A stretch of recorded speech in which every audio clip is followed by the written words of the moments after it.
First thing I gotta say in this video is spoiler warning. Hello there, it's me, StrawHatLucas. Ichiro Oda is a madman. Chapter 1112 of One Piece is out, and here's my first reaction and first thoughts on it. So, let's go. Alright, let's look at this cover page for a second. Do not let Jewelry Bonnie escape. To think that a mere girl possesses the power to destroy a country. What a foolish rebellion, Vegapunk. Don't let them set sail. When you know, you know. I definitely recorded it here, but... Crimson Chin versus Bonnie, let's go. Oh, she turned Crimson Chin into a baby. I cannot believe Frankie one-shotted a Vice Admiral. That is insane. Wait, hold on. Don't do anything reckless. It is a triangular Uzumaki shell. What was that monster just now? Judging from the conversation, one of the 5 elders. Of course, we'll do our best to escape, but honestly, the distance we were supposed to cover with Vega Force 1... That's right, Nico Robin. I did the calculations, but according to classical mechanics, the ship will definitely crash to the ground. Hey there, Clunk. Haha, looks like your ship is in for a ride. I dig that fighting spirits. It's always that power that brings about miracles. We won't die. Let's go! So Dory and Brogy and Luffy are fighting Jupiter. Oh, he's shoving a building down Jupiter's throat! Fermented shark, emergency food from Elbath. Feeling refreshed? Once you get used to it, it's delicious. Luffy goes gear 3rd, Gum Gum Gatling, Inferno gun. Yo, Saturn is coming up to Usopp, Nami, and Chopper. Oh man, Nusjuro has found Bonnie and Frankie. 1 more minute to go. Whew. Oh boy. Okay, so we finally got a chapter after 3 weeks. Here's my first thoughts on it, guys. Starting with the cover story, it's hard because the translations that have come out today are just not the best. Should have waited for the officials, I know, but that's neither here nor there. But it says, I'm counting on your farewell gift, Yamato. So does that mean Yamato is definitely leaving Wano? Because it seems that he's following the path of Odin, doing his tour of Wano, and will probably join up with Luffy's crew at some point in time, just like Odin did with Roger. Or I'm wrong, and he joins up with Buggy's crew first, like Odin did with Whitebeard. I mean, it could go either way. I don't know. Moving on to the chapter, though. I mean, this chapter was, like, what a chapter to come back on. Because, like, the first thing we see is that Mr. Ethan Nusjuro, yes, his name is Ethan, has just defeated all of the pacifistas. And he is trying his best to make sure Jewelry Bonnie does not escape. But he also says that she has the power to destroy an entire country. Which, what? Come again? But no, seriously, like, what power is he referring to? We then see the Giants are trying to kind of return to their ship and get to the Elbaf ships before the Marines sink them. And we also see that there's 4 minutes left at the beginning of the chapter before the message is revealed.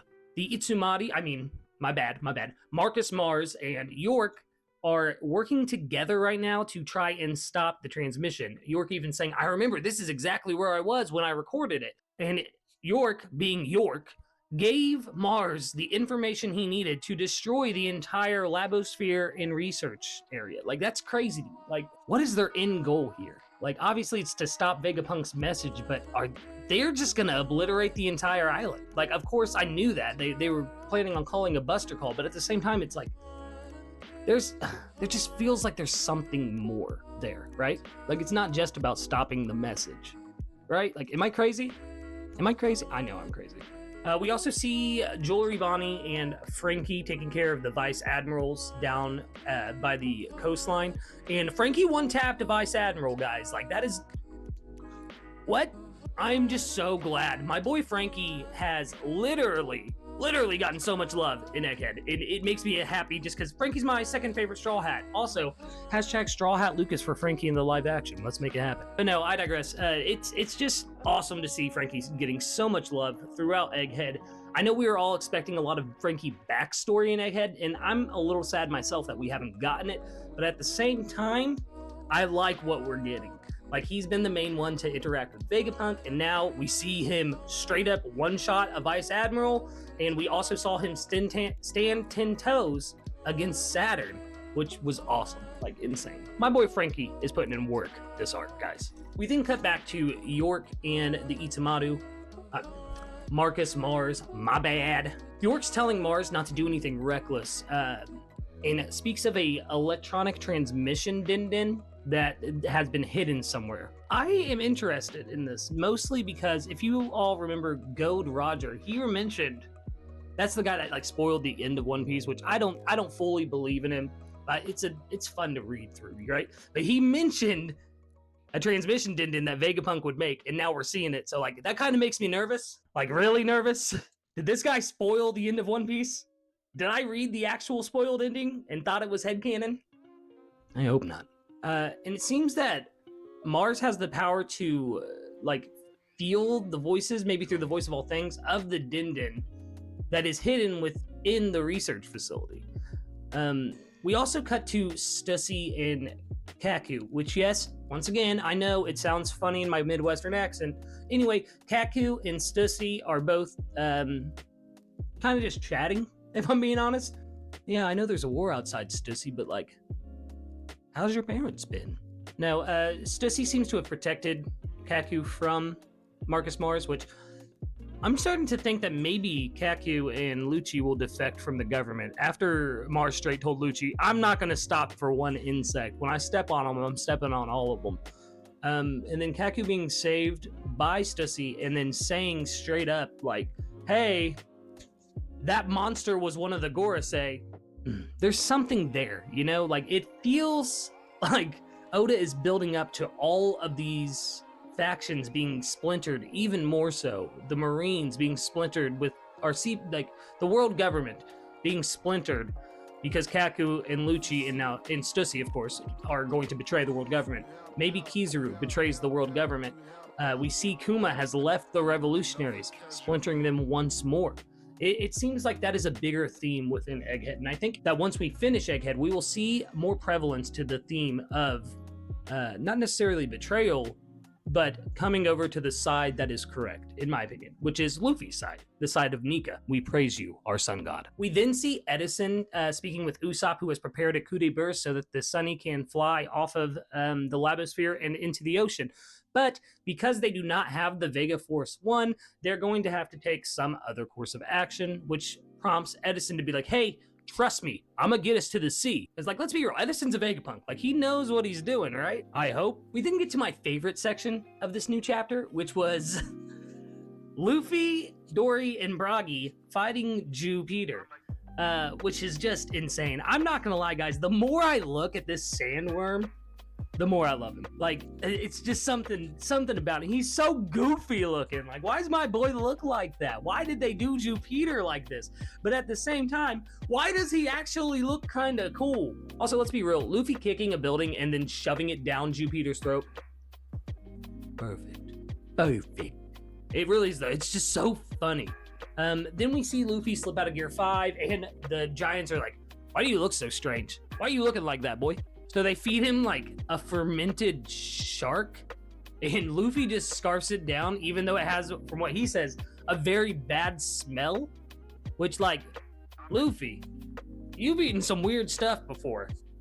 But a fermented shark, my guy? We see that Luffy actually kind of heals from this. He gets buff again. He looks more colorful, you know what I mean? Which, obviously, the manga's in black and white, but you know what I mean, right? Like, you know what I mean. So maybe the answer to Gear 5 does lie in food. Maybe it ties into how Gear 5 relies on Luffy's imagination, and he thinks that that food will make him all better, so it does. Now, while Jupiter is busy deep-throating an entire building, Luffy goes Gear 3rd and fires a Gum Gum Gatling Inferno gun on top of the head of Top Man Workery. It immediately regrets it. I mean, that dude just pulls his hand back and is like, yeah!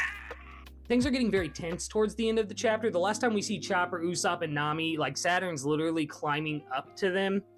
Then we cut to Bonnie, Frankie, and Atlas, and Nesjuro is standing, like, all 10 toes in front of him. Like, that guy, I'm a little worried for my boy Frankie, I ain't gonna lie. Like, he could take down a Vice Admiral, maybe even an Admiral in the best of circumstances, but ain't no way he's fighting Nesjuro. We then cut to what I think is the most interesting panel in the entire chapter. And that is Marcus Mars finding this new transmission din and then immediately looking up in what can only be described as fear or disgust. So that begs the question, what is it? What is it that Marcus Mars is seeing? Me and my good man Dennis Denton Cushington, also known as Den Kushi, have been talking about this all morning since Raw's drop. Could it be the frozen body of Rocks? Could it be the frozen body of Joy Boy? Could it be some other piece of Ancient Kingdom technology that was hidden within Egghead? Because as we have seen from what Vegapunk has said, multiple relics of the Ancient Kingdom were left around here. Is Marcus seeing something from his past that just stirs something deep and primal within him? Is what he's saying so egregious to him that it stops him in his tracks of trying to stop Vegapunk's message? This is why I say Ichiro Oda is a madman every time I review a chapter. Because in just the last 3 pages, he has opened up way more questions than I ever had about the situation that was unfolding in front of us. Yeah, I definitely cannot wait for chapter 1113. I think that this was a perfect chapter to come back from a void month on. I'm just happy One Piece is back, and what a chapter to start my review/reaction series on, right? Like, this is the best one to do it with. Actually, that's not true. If I had been able to start this during Kuma's flashback, that probably would have been the best time. In closing, what a chapter though. Like, seriously, and I know I already said that, but like, what a freaking chapter, man. Like, I'm so worried for the entire Straw Hats, and I think that this will mirror Sabaody and they will actually escape successfully. But like, oh goodness, I think Vegapunk's message is definitely gonna be heard. Like, there's only a minute left. Unless he like kills that snail right now, ain't no stopping it. But yes, hopefully we get a little bit of resolution in 1113. Here's to hoping. I'll see you guys next week for another reaction/first thoughts video. Overall, I think the chapter was a 9 out of 10, maybe even a 10 out of 10, but I don't want to be biased because I've been off of One Piece for a month. But yes, I've been StrawHatLucas, captain of The Last Arc. Why don't you leave a like, comment, and subscribe and all that fun stuff. Go subscribe to The Last Arc and Den Kushi's YouTube channels where you can catch me all the time if I'm not here. I don't know. But yes, you guys have a good one, and make sure to join the Last Arc Discord if you want to discuss the new chapters when they come out with me and the rest of the Last Arc crew. You guys have a good one.